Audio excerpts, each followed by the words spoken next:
Today on Animal Fact Files, we're talking about mudskippers.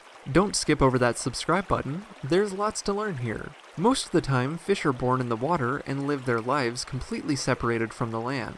But, as we've previously discussed on the show, some fish defy these norms. Mudskippers may be one of the best examples of a fish out of water. There are just under 50 species of these fish as of this recording, and they cover a wide area of the globe, spanning from the west coast of Africa around throughout many parts of Asia, and even appearing on the northern shores of Australia. Mudskippers mostly prefer tropical or subtropical climates, and they can be found hanging out in brackish water mangrove swamps and mudflats. A mudflat is an area of land that's left uncovered during low tides and is the perfect place for a mudskipper. While able to breathe out of water, mudskippers still require moisture to respirate. They still have gills that need to stay wet, though they can also breathe through their skin. Before leaving the water, they trap water inside their gill sacs so that they can traverse the land.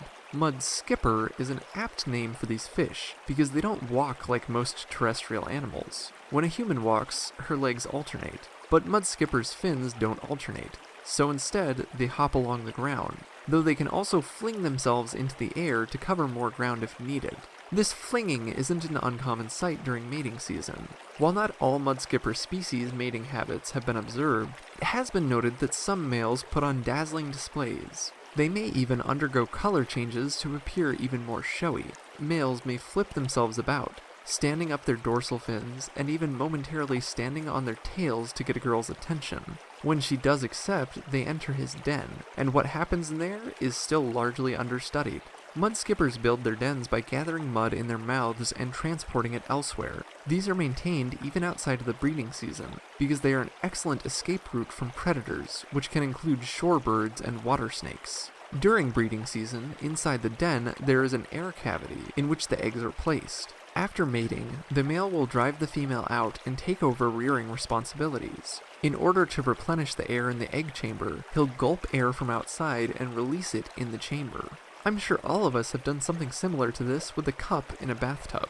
He'll do this until the eggs are fully developed, at which point he'll remove the air from the chamber and the eggs will hatch upon contacting the water. The babies will be planktonic and drift out to the ocean on the tides until they're grown enough to start their own lives on land. During this time, they may act as food for many plankton-eating species. When they do get their land legs, mudskippers are even able to climb atop rocks and roots in search of food. They'll eat spiders, crabs, other arthropods, worms, and algae. At full size, they may be just over half a foot in length, though this can largely depend on the species. How long they can survive in the wild is still unknown as of this recording, but hopefully new data will bring this to light in the future. For more facts on mudskippers, check out the links in the description. Give a thumbs up if you learned something new today, and thank you for watching Animal Fact Files.